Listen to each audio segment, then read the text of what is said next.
Galing umano sa Calabarzon at Mimaropa ang mga baboy na nagpositibo sa African swine fever sa mga litsunan sa Laloma, Quezon City. Ayon po yan sa Agriculture Department.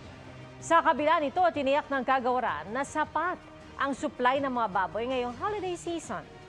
Nakatutok si Bernadette Reyes.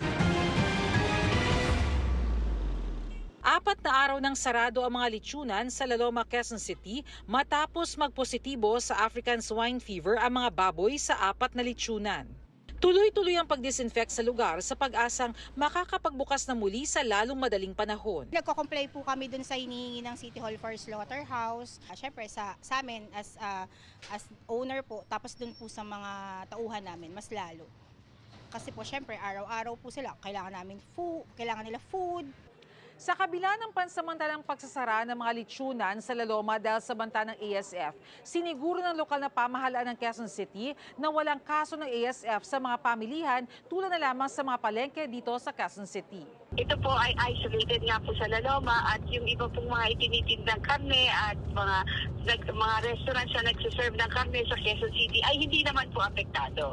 Safe pa rin po. Kung bibili po tayo ng karne sa ating mga palengke, hindi po sila apektado. Siniguro rin ng mga retailer na may tatak ng National Meat Inspection Service ang mga baboy bilang tanda na walang sakit ang mga ito. Malinis naman ang baboy namin, kompleto ng papel yan. Bago ilabas ng slaughterhouse yan, may mga permit po yan.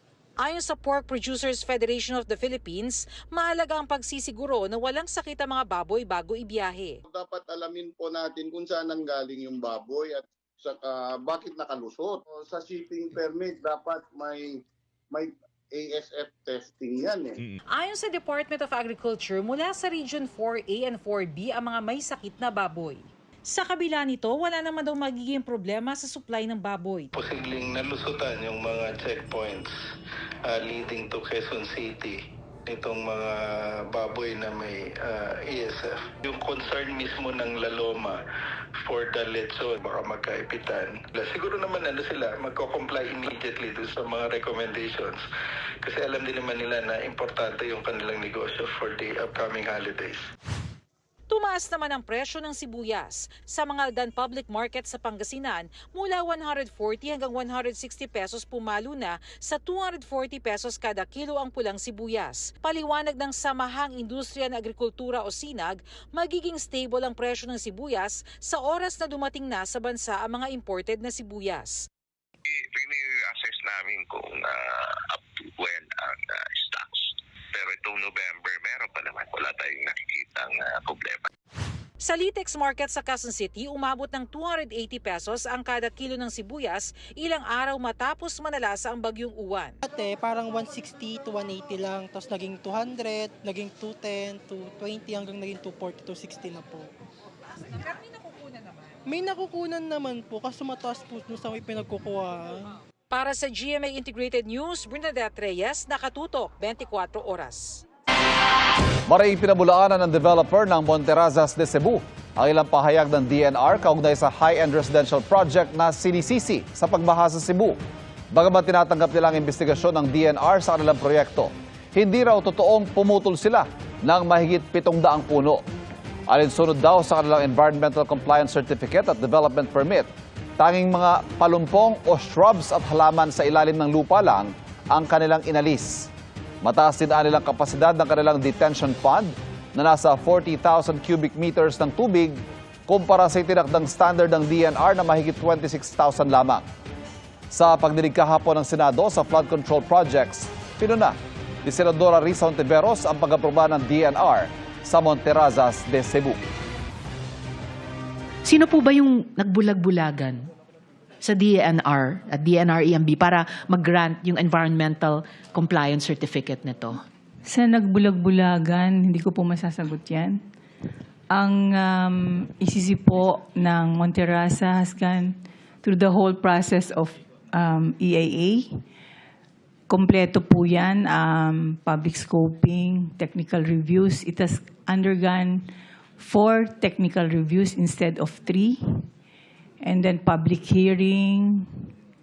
Then there is an independent body which recommended for the approval. Hindi ko po matanggap na hindi nyo masagot sa nangyari at sa scale niya, sa tindi niya.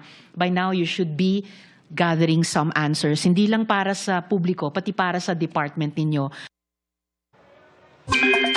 Walang binabantayang low-pressure area ang Pag-asa, pero 4 na weather system ang umiiral ngayon sa bansa. Ayon sa Pag-asa, nagdadala ng maulap na panahon na may kalat-kalat na pag-ulan ng Intertropical Convergence Zone o ITCZ sa ilang bahagi ng Visayas, Mindanao at Palawan. Northeast monsoon o amihan ang nakakaapekto sa Cordillera Administrative Region, Cagayan Valley at Ilocos Region. Nagpapaulan naman ang shear lines sa mga lugar sa Central Luzon at ilang bahagi ng Calabar Zone, habang localized thunderstorms ang nararamdaman sa Metro Manila at natitirang bahagi ng Luzon.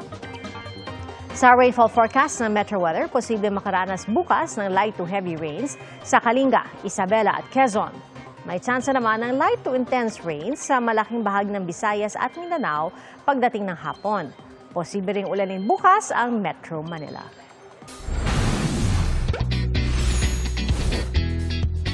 History at adventure ang hatid ng isang bundok sa Nueva Ecija na saksi sa madugong labanan noong World War II. Mamangha naman sa mga rock formation na matatanaw sa Cagayan. Pasyal tayo sa norte sa pagtutok ni Bernadette Reyes. Ramdam mo bang magpakasenti with nature? Tiyak na papatok sa inyo ang Centinela View Deck sa Claveria, Cagayan. Magmuni-muni habang tanawang asul na dagat at lunti ang kabundukan. Lubusin ang pagpasyal sa beach at mamangha sa mga rock formation. May mga bangka rin pwedeng sakyan. Detour sa Ilocos Norte, hindi ka raw magsisisi sa bayan ng Carasi.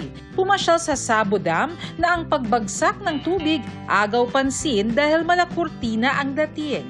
May malapit ding hanging bridge dito para sa mga nais mag-river crossing adventure. May picnic area rin para pwedeng magsalo sa baon ng pamilya at tropa.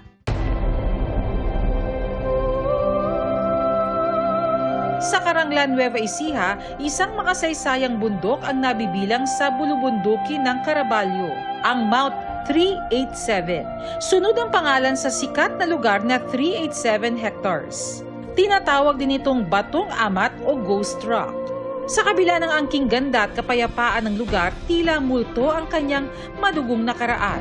Ang Batong Amat, saksi sa madugong sagupaan ng mga sundalong Pilipino, Amerikano at Hapon noong World War II.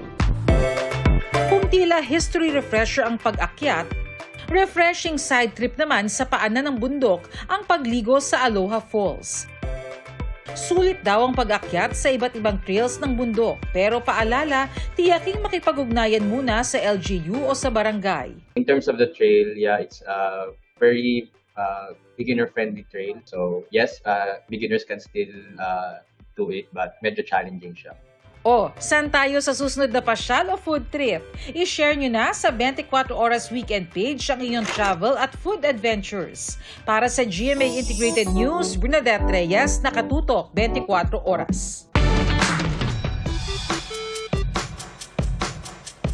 Napatingala ang mga residente ng Madrideo, Cebu sa paglitaw ng mga tila kandila sa kalangitan. Ano ba ang paliwanag sa likod ng mga liwanag na ito? Kuya Kim, ano na? Nagliwanag ang kalangitan ng Madrilejo, Cebu sa paglitaw ng mga ilaw na ito. Tila mga lumulutang na kandila sa kadiliman. Nag-chat po yung kaibigan ko na meron daw pong light pillars sa langit. Switch off ko po yung ilaw sa bahay namin para lalo po siya makita. So yun po sir, dali-dali po ako kumuha ng camera. At yung iba naman po ay natatakot baka daw po kasi may masamang sign to. Kuya Kim, ano na? Ito lang nakaraang Hulyo, may mga kapareho ring liwanag na nasilayan sa Bantayan Island. Ang tawag sa mga liwanag na to, light pillars. Ang light pillar ay isang atmospheric phenomenon na resulta ng pag-reflect ng liwanag sa mga ice crystal sa atmosphere. Ang kulay ng light pillar, depende raw sa light source nito. So kapag ito'y natamaan ng isang light source, kagaya ng araw or buwan, in this case, buwan, no? Dahil gabi ito naganap, is nagkakaroon ng reflection. Hindi siya talaga typical or very rare siyang nangyayari. Kasi mas madalas sa mga mas malalamig na lugar. At dahil isa itong natural phenomenon, Wala raw dapat ikabahala sa paglitaw ng mga ito. Wala naman dapat tayong ipangamba. Walang relation kasi yung paggalaw ng lupa dun sa nangyayari sa atmosphere, which is malayo naman sa kalupaan. So, enjoy na lang din as much as we can. Laging tandaan, kimportante ang may alam. Ito po si Kuya Kim at sagot ko kayo, 24 oras. Isusumite ng LTFRB sa Department of Transportation sa Lunes ang kanilang rekomendasyon sa hiling na dagdag sigil sa pamasahe sa mga pampublikong sasakyan. Ay kay LTFRB Chairman Vigor Mendoza, inaayos at pinag-aaralan nila ang mga nakalap na impormasyon mula sa mga transport group at commuter sa iba't ibang rehiyon. Kasama sa mga kinokonsidera nila ang pagtaas ng presyo ng krudo, pati na rin ang pagtaas ng cost of operation. Nagtalaga ng bagong medical expert ang International Criminal Court na susuri sa kakayanan ni dating Pangulong Rodrigo Duterte na humarap sa paglilitis sa kanyang kasong Crimes Against Humanity. Kasunod po ito ng pagdiskwalipika ng ICC sa naunang itinalagang neuropsychologist na susuri kay Duterte. Pinagbigyan ng korte ang hiniling ng defense team ni Duterte na alisin ang eksperto dahil sa pagkakasuspende nito mula sa kanilang professional regulatory body. Isinapubliko rin ng ICC ang apela ng kampo ni Duterte sa Appeals Chamber na baligtarin ang naunang desisyon ng pretrial chamber sa pag-question nila na jurisdiction ng ICC sa kaso. Muli ring umapela ang kampo ni Duterte para sa agaran at unconditional release ng dating Pangulo. Mga kapuso, nakaamba ang taas presyo sa petrolyo sa susunod na linggo. Bagamat wala pang halaga, asahan ang taas presyo sa diesel at gasolina ayon sa kumpanyang Unioil. Ayon sa Oil Industry Management Bureau, nakikitang may epekto sa presyuhan ang panibagong sanction ng Amerika sa Russian oil. Ngayon din ang US government shutdown. Binigyan pugay ang mga bayaning Pilipino sa pangunguna ng National Commission for Culture and the Arts at the Metropolitan Theater sa Maynila. Tampok sa pagtatanghal na silang magigiting sa bayang Magiliw ang mga batikang aktor at aktres, pati na ang mga dula na hango sa panitikang Pilipino. Kabilang dyan ang Ibong Adana, Florante at Laura, Noli Me Tangere at El Filibusterismo. Ibinida rin sa isang musical ang original Pinoy music. Mga kapuso, 4 araw na lang, Pasko na! Hindi napigilan ng masamang panahon ang pagpapailaw ng kanilang giant Christmas tree sa Rizal. Sa bayan ng Morong, gawa sa recycled materials gaya ng lata, tansan at mga plastic cup ang kanilang 25-foot Christmas tree. Tapok din ang kanilang local dialect, salitang Morong na simbolo ng pagkakakilanlan ng kanilang bayan. May itinayo ring Belen na mas binigyang buhay at diwa ang isang tradisyonal na Paskong Pinoy. Sinabayan naman ang fireworks display, ang Christmas tree lighting sa Halahala. Gaya sa Morong, environment-friendly rin ang giant Christmas tree na gawa sa mahigit 30,000 recycled plastic bottles na tinipon ng 11 barangay at mga paaralan sa buong bayan.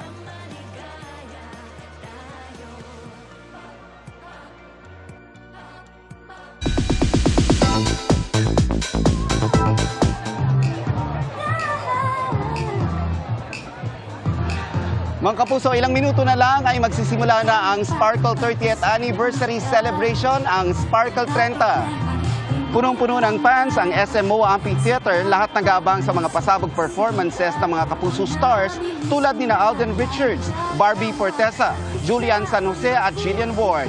Inaabangan din ang production numbers ng mga kapuso PBB Celebrity Collab Edition housemates at ng mga New Gen Sangre. Magsisimula ang pre-concert na ito bandang alas 7 ng gabi.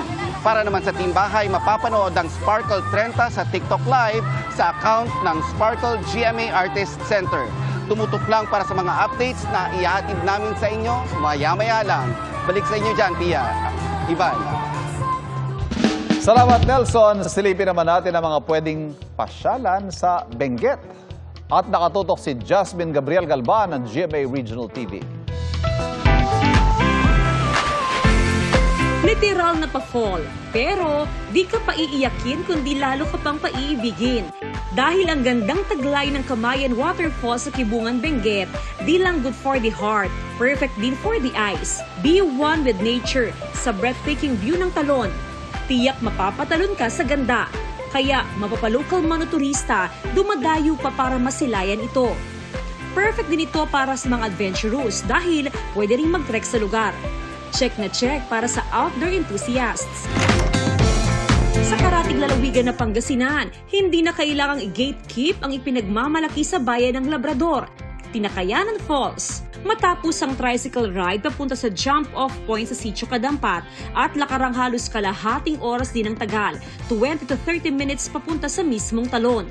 Mistulang hagdan na may iba't ibang baitang ang Tinakayanan. Hindi nakapagtataka dahil halaw ito sa salitang Pangasinense na takayan o hagdan. Klarong-klaro ang tubig at napapaligiran ng mga puno, abay sinong di mafo-fall. Pero babala ng Tourism Office, huwag masyadong ma-fall. May malalim na parte kasi sa talon. At mainam ding mag-abiso sa Tourism Office o sa Barangay Bolo para mabigyan ng tour guide sa lugar. Sa parehong barangay, may dinarayo ring irigasyon sa Sitio Apalang. Ang tubig, malamig at napakalinis. Literal ang chill vibes. Kung may dalang bagets, click din itong lugar para mag-picnic. Basta pairali ng Clay Go o Clean As You Go. O, saan tayo? Sa susunod na pasyal o food trip? I-share nyo sa 24 Oras Weekend page ang inyong travel at food adventures. Para sa GMA Integrated News, Jasmine Gabriel Galban, nakatutok 24 oras. Na-recover po ang katawan ng 3 miyembro ng isang pamilyang biktima ng landslide sa Lubuagan, Kalinga. Natabunan ng mga bato, pati na putik ang mag-anak sa kasagsagan ng Bagyong Uwan. Patuloy na hinahanap ang nawawalang kagawad ng isang barangay sa naturang lugar.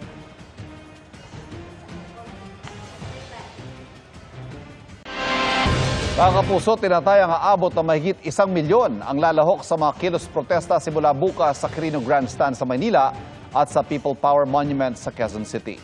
Handa na ang mga otoridad para sa ipatutupad na seguridad. Nakatutok si John Consulta.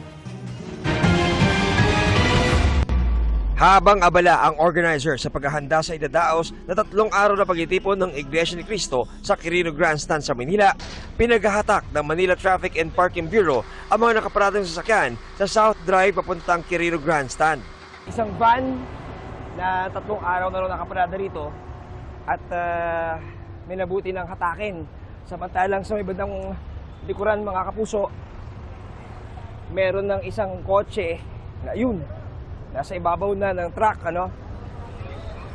Nakakita natin ito na kanina. Dismayado ang isang senior citizen dahil imbis na kumita, di raw sila makakabenta dahil apektado sila sa clearing operations.